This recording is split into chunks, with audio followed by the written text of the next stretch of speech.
blastmusic247.com. We're changing the industry one artist at a time.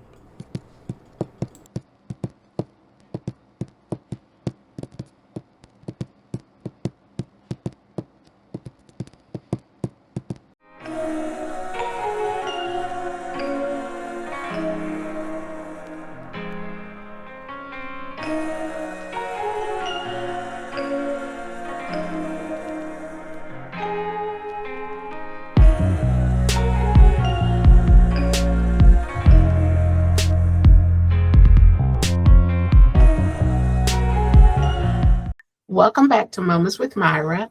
In a previous episode, we talked about recovery from the perspective of the individual, the strength, the struggle, and the journey towards healing. Today, we are continuing that conversation by centering a voice that is often unheard, and that's the family. Addiction doesn't just affect one person, it touches everyone that's connected to them. Today's episode is about love, boundaries, resilience, and what it truly means to support someone while also taking care of yourself. I'm honored to be joined by Melissa Smith, who is bravely sharing her family's experience of loving someone through addiction and recovery. This conversation is honest, compassionate, and necessary. Yes. Melissa, thank you so much Yes. for joining me. I appreciate you being here. Thank you for having me. I appreciate excuse me, I appreciate being given the opportunity to not only share a portion of my story, but to honestly be that voice for the silent sufferers out there that think that, hey, this is only happening in my household, in my family, in my circle, in my community. Yes, yes. And like we had spoke about before, hopefully that this will be a moment for us to get away from the thought process of whatever happens in this house stays in this house. Yes. That So the new kids on the block won't be the only ones breaking down doors and destroying secrets. Yes, absolutely, absolutely. So yes. I already talked about recovery from the individual side. Today Hmm. we're centering around the family.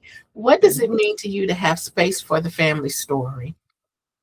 Um, it means a lot, Myra. It really does because, like I said, um, prior to us having this conversation about sharing, there were a lot of things that I held to myself because I didn't feel like anybody wanted to hear about it. No one cares. We all have problems, whether it's dealing with someone with addiction or, someone without a job or this, that, and the other. No one cares. But then in talking to you and hearing, the story that's already been told from the recovery side, people do care. And people do, other families need to also hear that, you know, you're relevant too in this process. And so hopefully that will be one of the takeaways that they understand that, just as their loved one is loved, so are they, and that they're relevant in the process as well.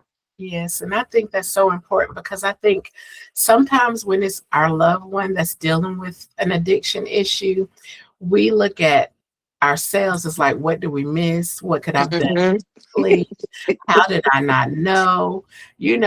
All these questions that we ask, but we have to think about how that individual becomes very, very good with hiding, with ducking and dodging, Mhm. being able to play in our face, so to speak, Mhm.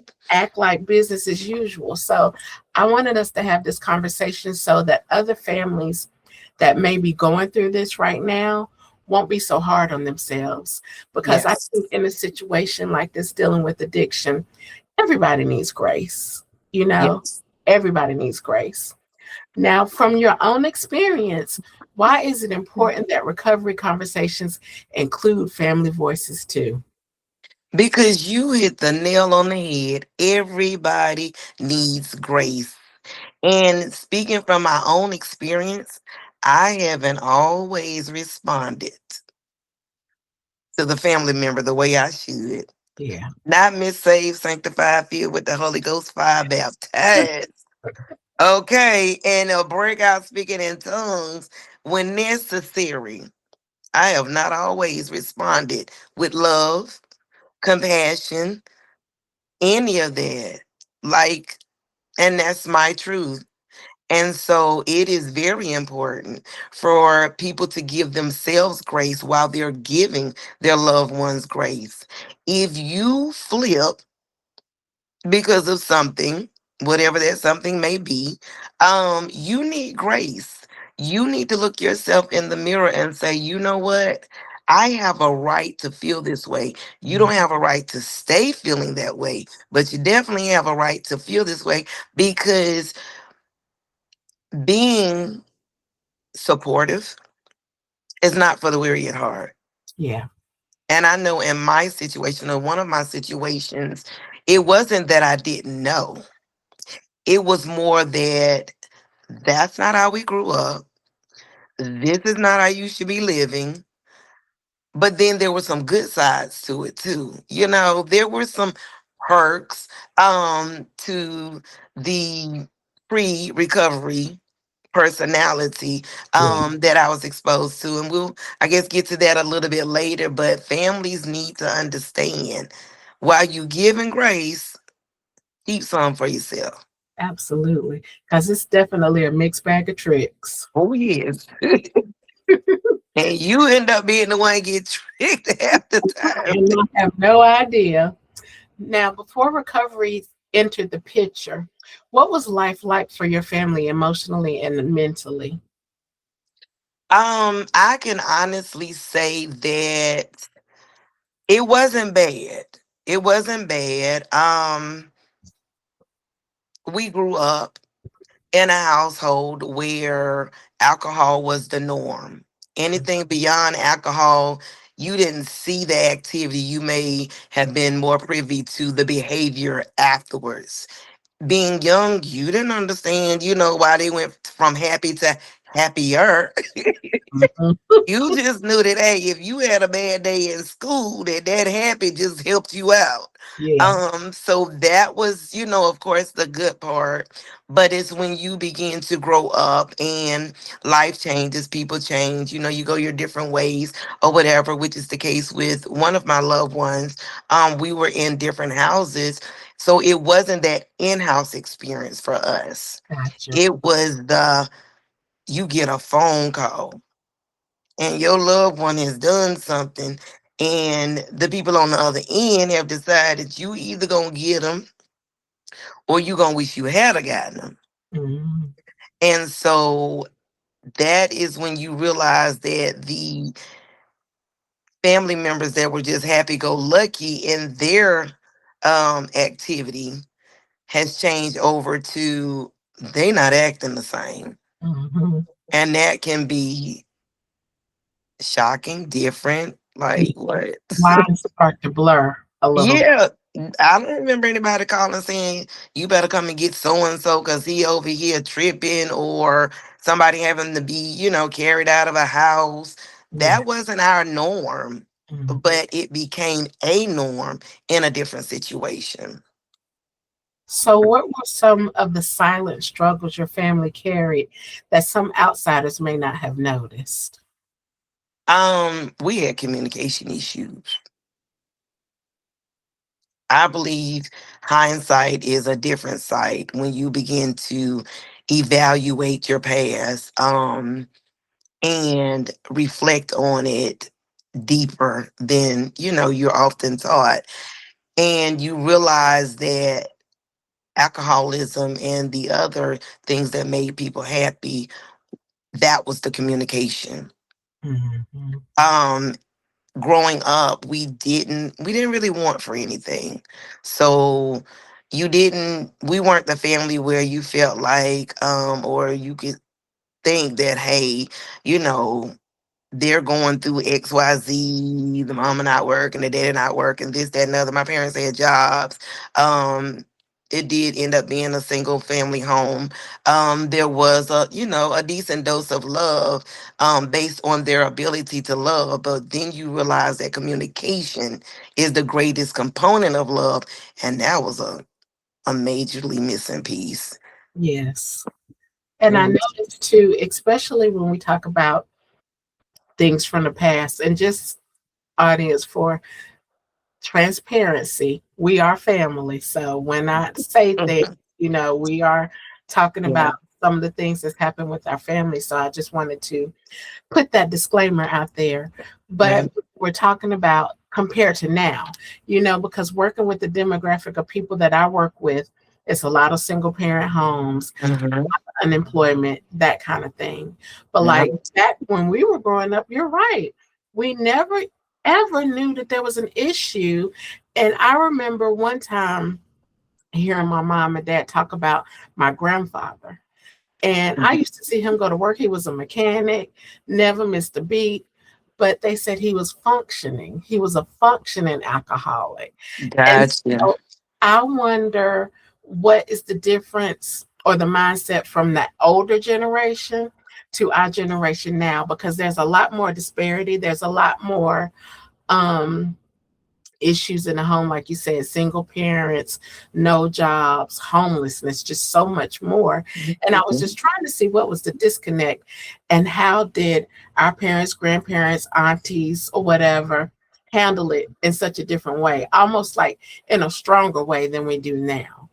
Now, I know with addiction and family, we talk about with kids in the household and how, Mhm. the oldest one is usually takes on this role as the protector, and this, that, and the other. How did addiction affect the family roles? Who became the fixer? Who was the protector? And who was the peacemaker? You talking to the people in the back, or you talking to me? Because if you talking to the people in the back, they probably pointing at me. But if you talking to me, I'm probably pointing at me too. Mhm. It's it's ironic that you would ask that question because for years I knew I was the middle child. Um, but I was also the only female in the home, aside, of course, from my mother. So, um, as addictions became addictions, as opposed to just being happy-go-lucky, um, I became that caregiver. I became that fixer. I became that problem solver. I became that. If I do this, then this should happen. If I do that, then that would happen.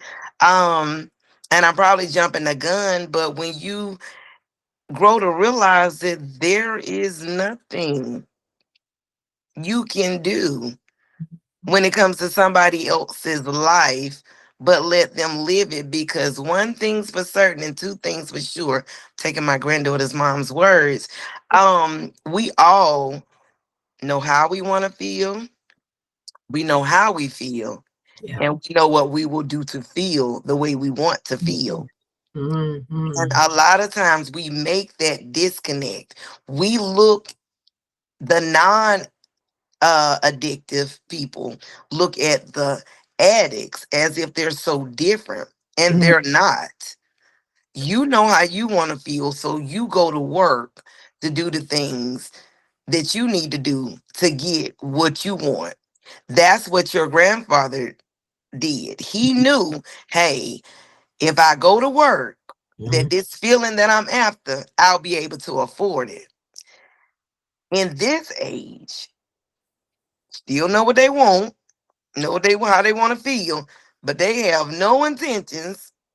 Many of them, not everybody, have no intentions of doing what it takes to get what they want so that they can feel the way they want to feel, which adds even more chaos to the family dynamics, more trauma, more everything that's just not so positive. You try to create it fixer to be positive. You try to soothe the soul Mhm. provider, but you just continuously do the same thing they're doing. Stay in this cycle until somebody decides to get out. And what's ironic is they end up deciding to get out before you do. Because you're in such, it becomes a habit for you.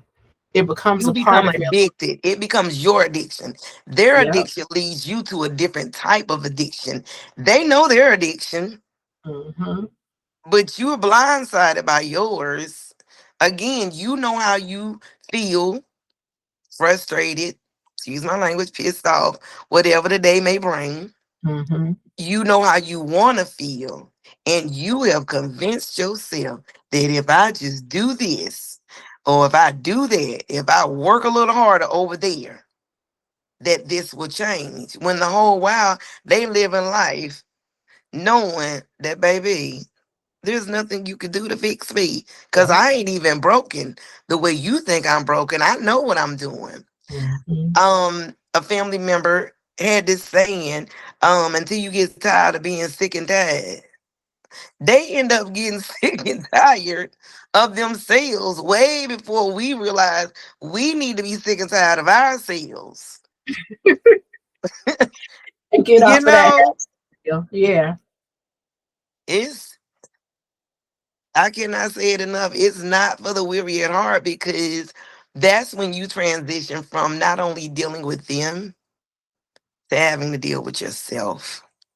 And I'm Mm-hmm. trying my best not to get teary eyed in that this part of the segment, but the reality is you become so consumed with their lives Mm-hmm. and what you want for them, which includes what you want for yourself. I want this pain to stop. I'm hurting because what you're doing is hurting me. Mm-hmm. I've done everything that I know that I can do. And one of the stories, I know this is a little off, but I got to tell this story.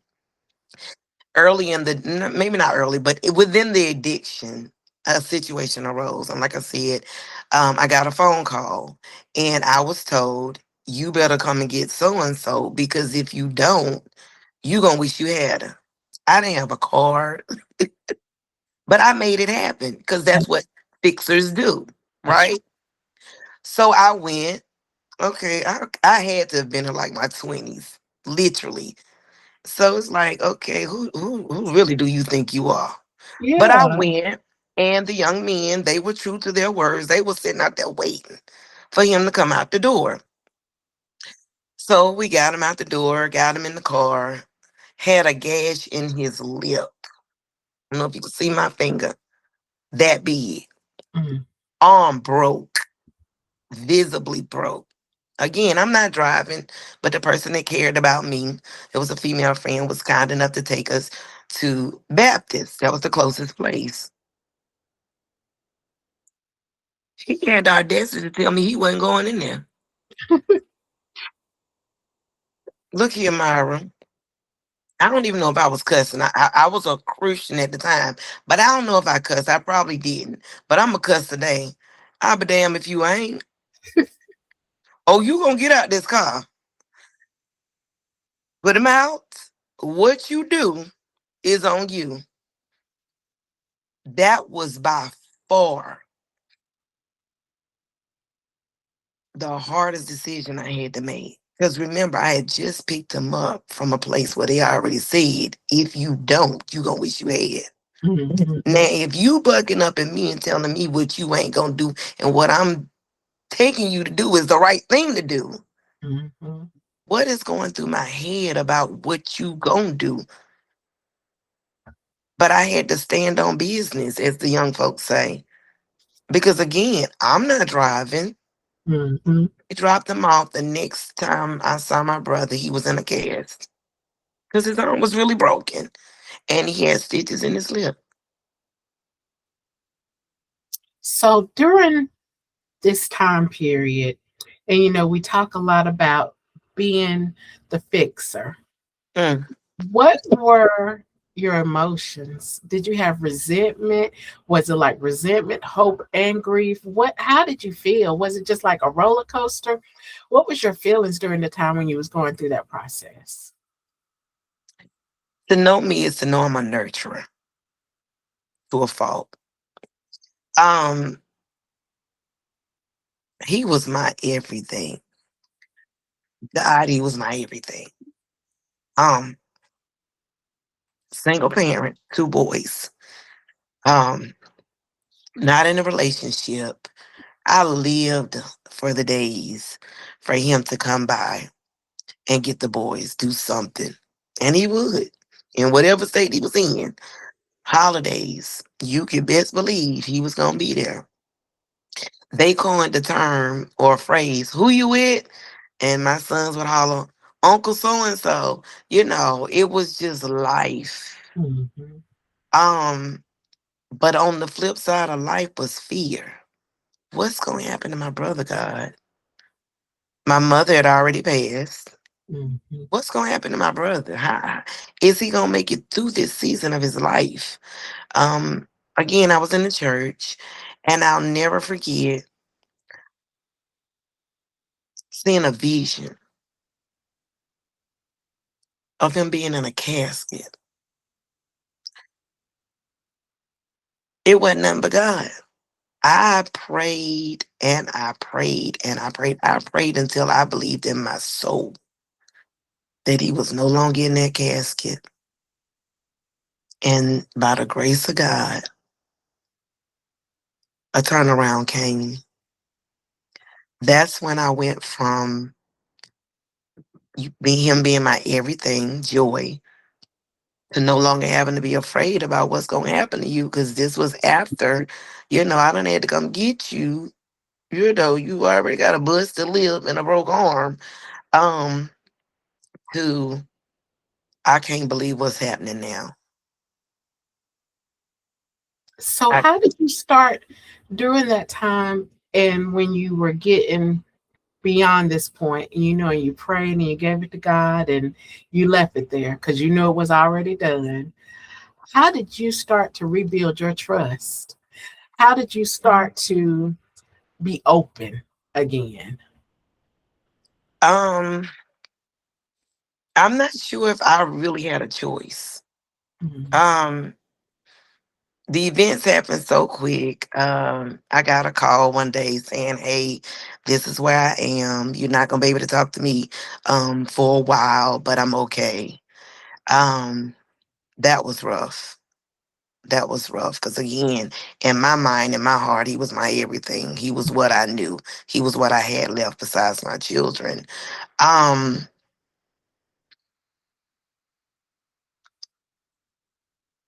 that's a hard one to answer. It really is. It's just, I don't know if we even have the trust now that I probably wish we had.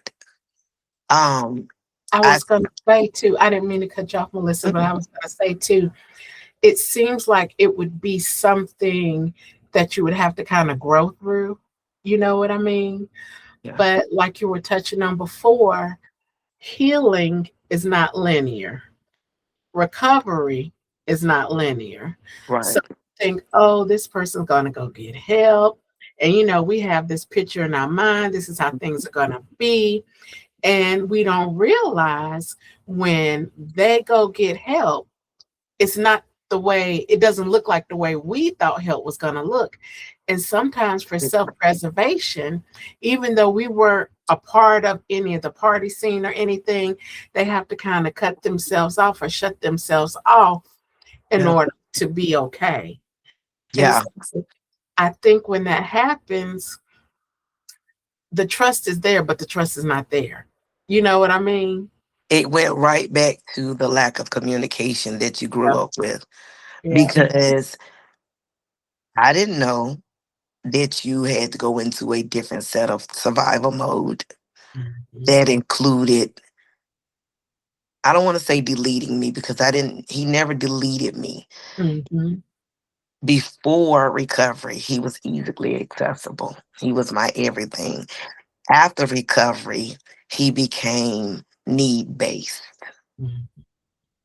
Without communicating why this has to be this way, as a family member, you internalize so many toxic thoughts Yeah.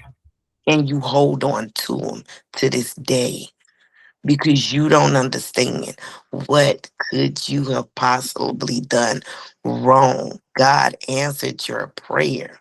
Why doesn't the answer look like it was supposed to look? Why did I gain a sober family member but Mhm. lose my everything.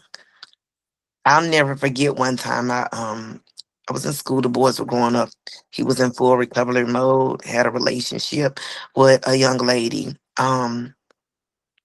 And because I didn't understand, and at that time I needed a break. I don't think I did. Well, I said I needed a break. I just needed the version of him that I was used to back. But I Mhm. couldn't communicate that because I didn't know how. All I knew was you left me. You're still here, but you left me. The version of you that used to be here is no longer here and is hurting. Looking back, I think to me it was really killing me.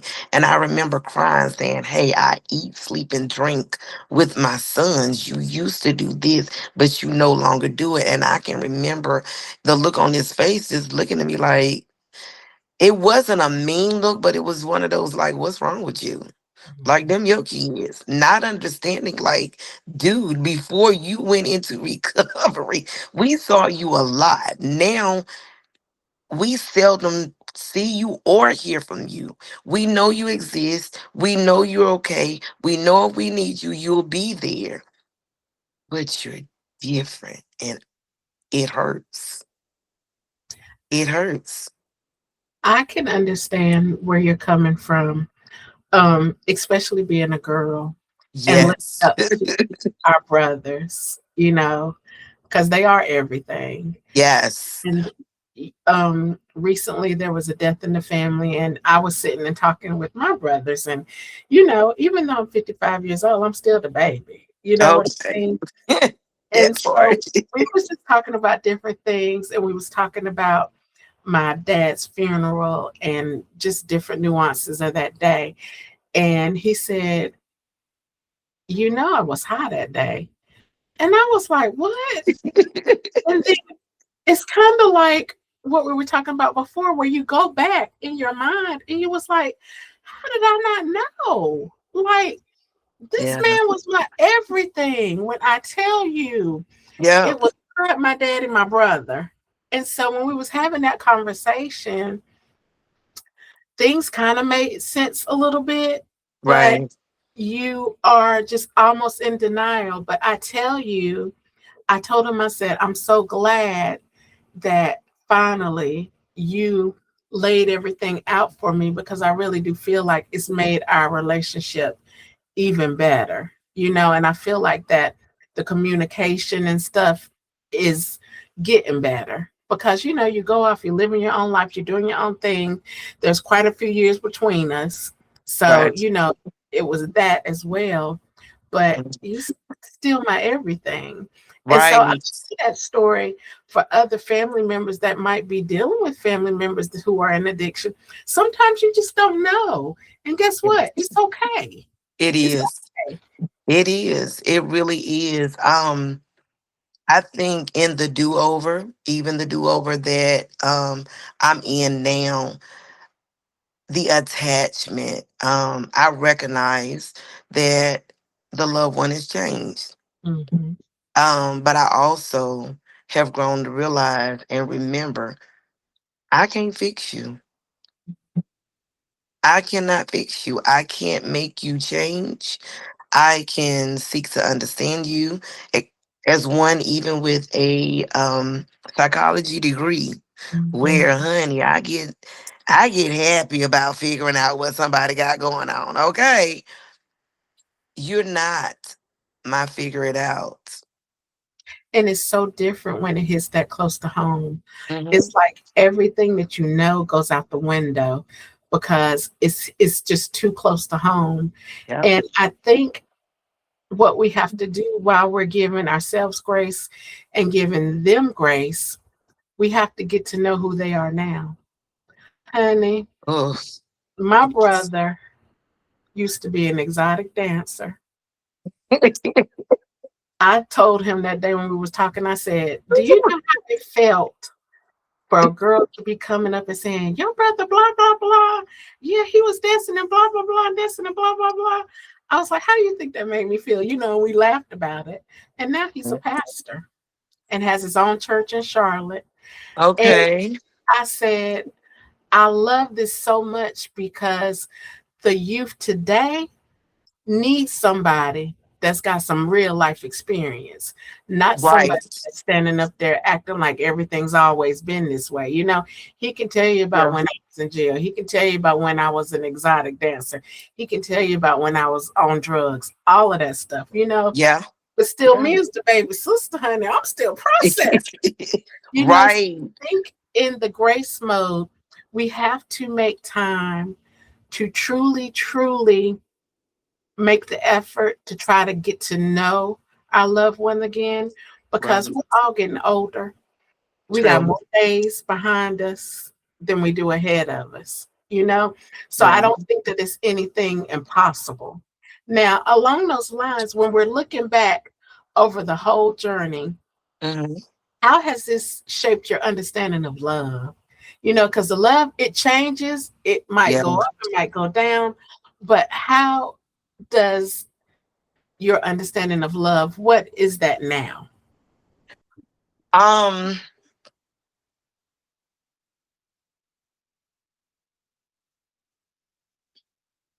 Love to me now is like it's like food. You can have the exact same meal and it tastes different It's different. every day. Yes. It doesn't mean that that Whopper is not still a Whopper. It just tastes different today. Um, that person that you love, they may be different, but they're still the same person that you know you love. Communication, it is a challenge, especially in the African American community.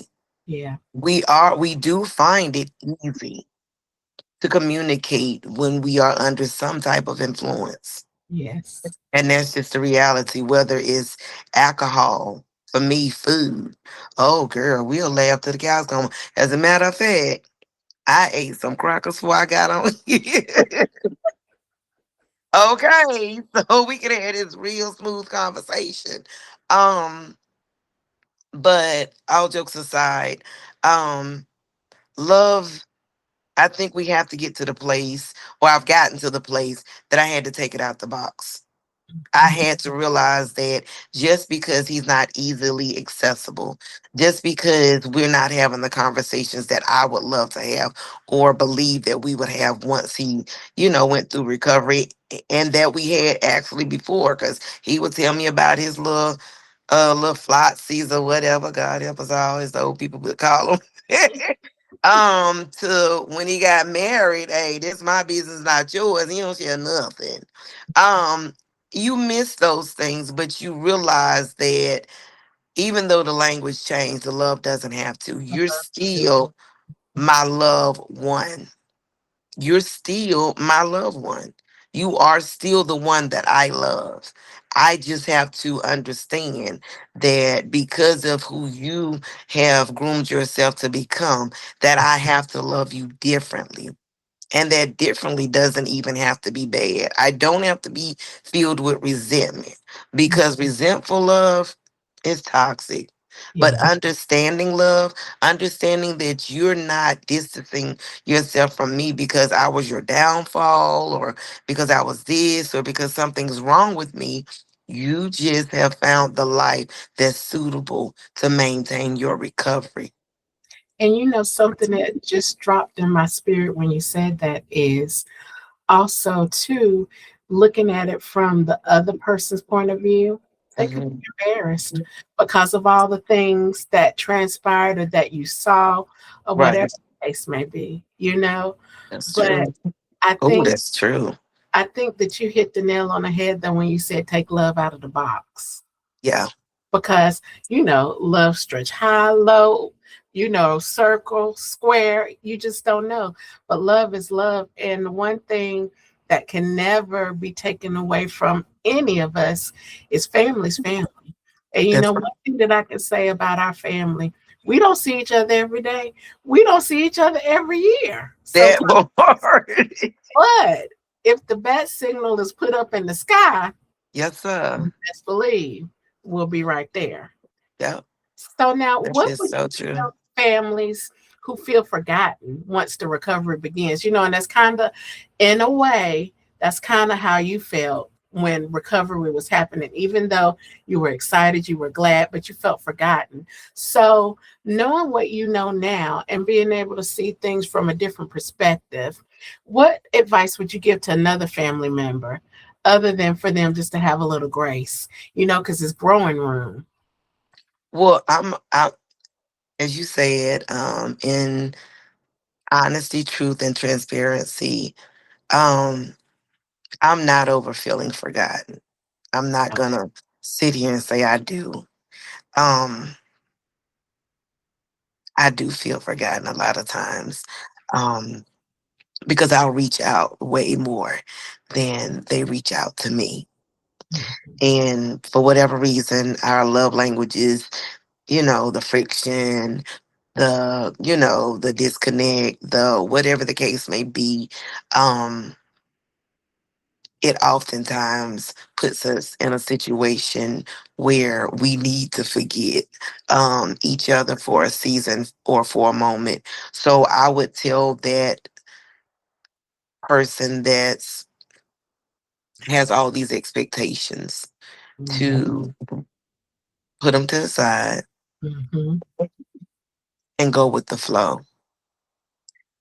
I didn't know to put those things to the side. Yeah. So going with the flow has been very challenging. But now that you've heard this broadcast and you know that you can be the same overcomer that your loved one is. You just have to realize you have to overcome differently because their addiction is their addiction.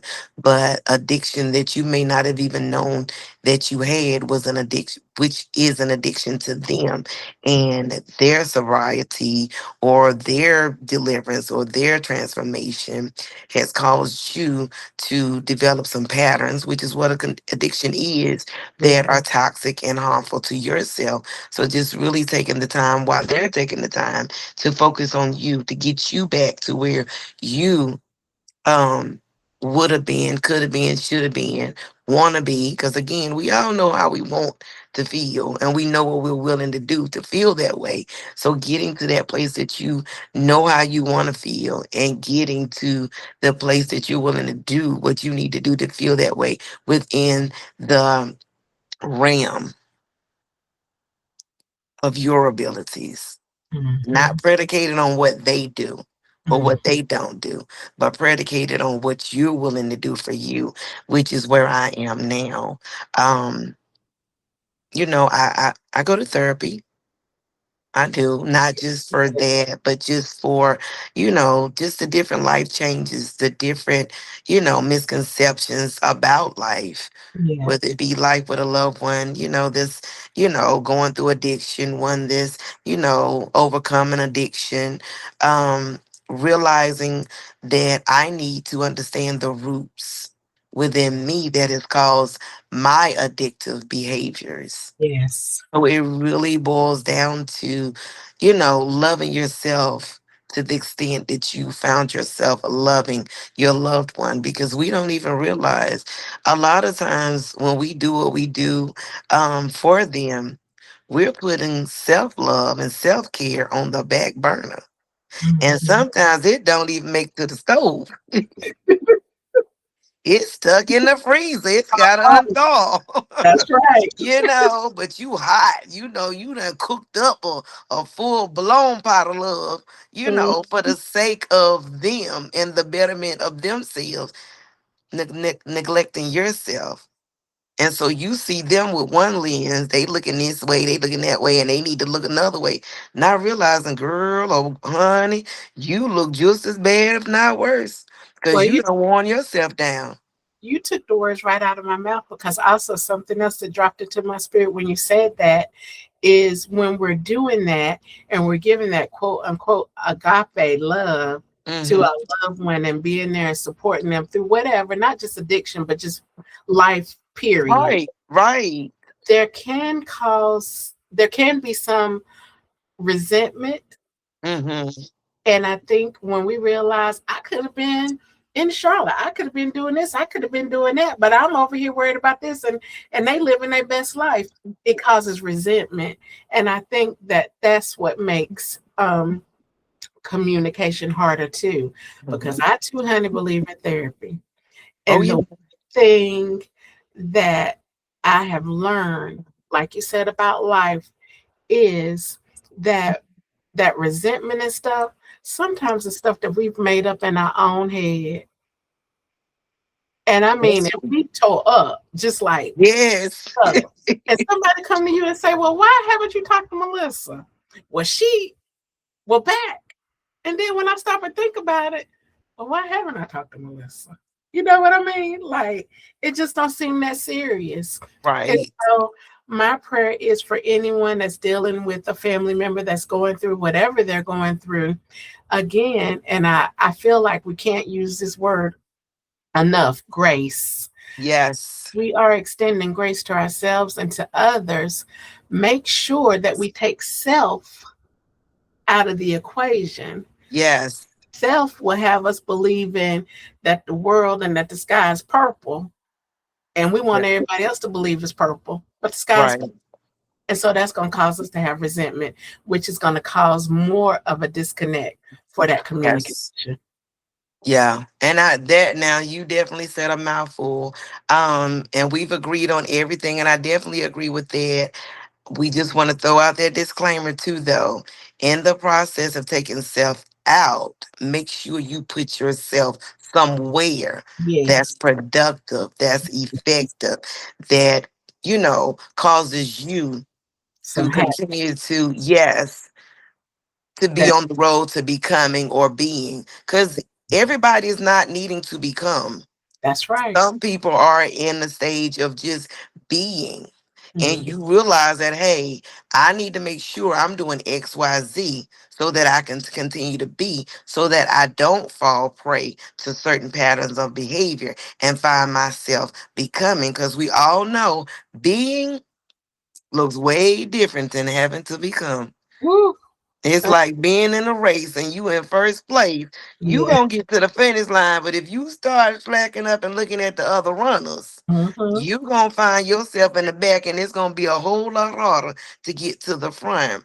So, That's right. like you said, Myra, yes, take you out of the situation, because the addiction is not about you. Even if, and they do say that, well, because you da da da da da, you make me drink, or you make me smoke, or you make me eat, or you make me go out here and cheat.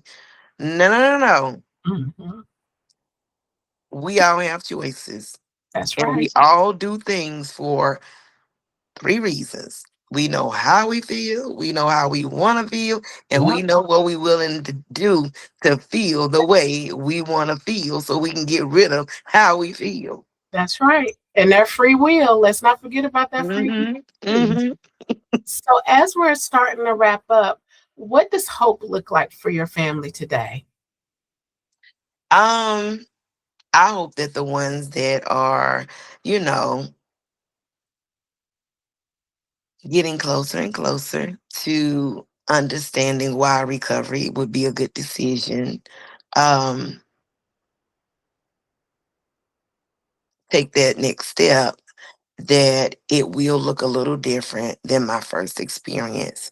I hope that I don't lose everything to gain something. But at the same time, I hope that if I have to, that I remember it was worth losing the bad thing, the Yes. good thing, to get something even better.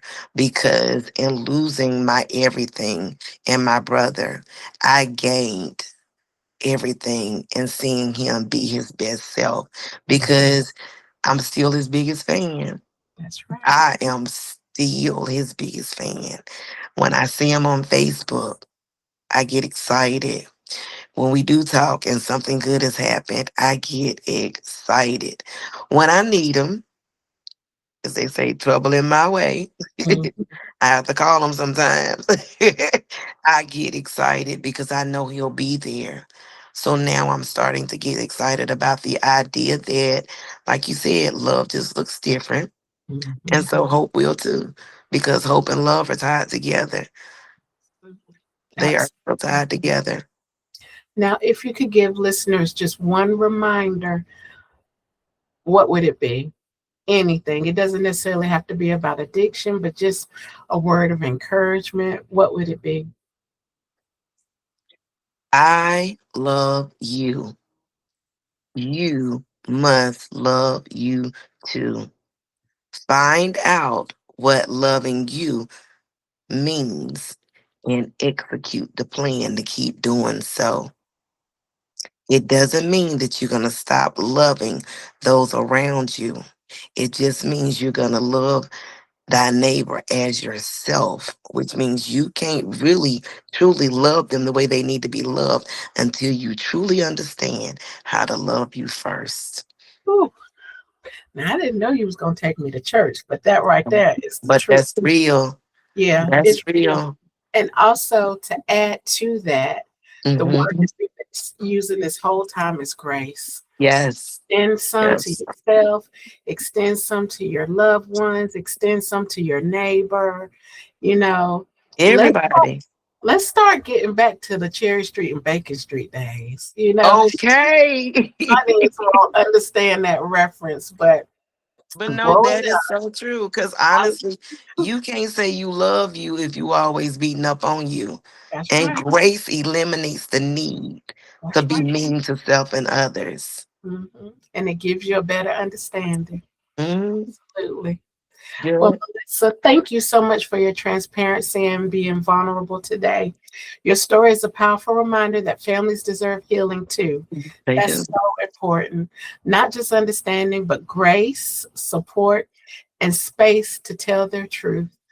To Mhm. anyone listening who is supporting a loved one through addiction or recovery, I want you to know this: your feelings matter, They your do. boundaries matter, and you're not alone.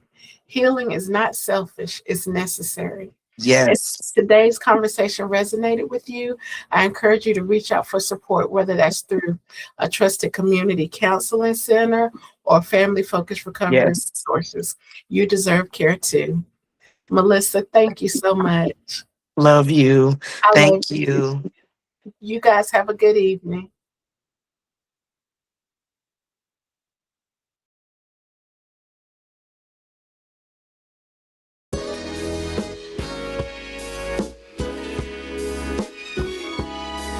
Yeah, Sean, man. Hey, look. I just take it one day at a time. Can't be focused on the shine. Gotta focus my mind on staying humble through my grind. Investing my time, getting closer to God in His word till I'm flying. Over anything that tried to separate me from God. Man, I'm getting through that. Thought you knew that. Anyone trying to crucify me, thank you, Judas. You only push me to my destiny. I'm never losing. Cruising all through the city on a sunny day. Hat low, black shades block the sun rays. Me and my ladies gon' have a good day. That's my wifey and baby girls, the angels in my face. That's why I thank God every day that I'm waking up. All these blessings I've been receiving, cannot make that up. Hard times they may come, but I'm never giving up. My power come from within, I'm connected to life be going fast like the interstate. Like the interstate. Hey, with my dreams, I'm in a head-on collision. I won't swerve, I'ma keep it straight. Yeah, I'ma keep it straight. 100 if they do or don't listen, cause God elevate my faith above any situation that I face. Because life can be a struggle any given day. Just gotta believe there's a better day coming. Whatever you working toward, keep working for it. A dream's only a dream when there's no work involved. Hey, put your heart and mind inside the hands of God, cause He will never let you fail when His plans evolve. Gotta remind myself daily that I got greatness on the inside of me. It's forthcoming like a prophecy, and knowing that God is a bridge over where troubled waters be raging, but He helped me get over without aborting these dreams that I got, visions that I see. Me and my brothers in EMG like a symphony, moving together on stage and we finna be on top of the world, giving glory up to G.O.D. I miss my brother, but yet holding on to family. I can do better as a brother and an uncle, but I'm praying that God touch my soul and change me to a better me. Praying for better life be days. Going fast like the interstate, like the interstate. Hey, with my dreams, I'm in the head, don't collision. I won't swerve, I'ma keep it straight. Yeah, I'ma keep it straight. 100 if they do it, don't listen, cuz God elevate my faith above any situation that I face, because life can be a struggle any given day. Hey, just gotta believe there's a better day, because life be going fast like the interstate. Hey, like the interstate. Hey, with my dreams, I'm in the head, don't collision. I won't swerve, I'ma keep it straight. Yeah, I'ma keep it straight. 100 if they do it, don't listen, cuz God elevate my faith above any situation that I face, because life can be a struggle any given day. Hey, just gotta believe there's a better day. Hey, coming, what? Hey, seriously though, coming, man. You just gotta believe, man, it's a better day coming, yo. Stuff ain't always gonna be matched up the way you want it to be. But that's just the struggle of life. It's the reason we got prayer for. We can't get through it on our own. Trust God, man. Love y'all.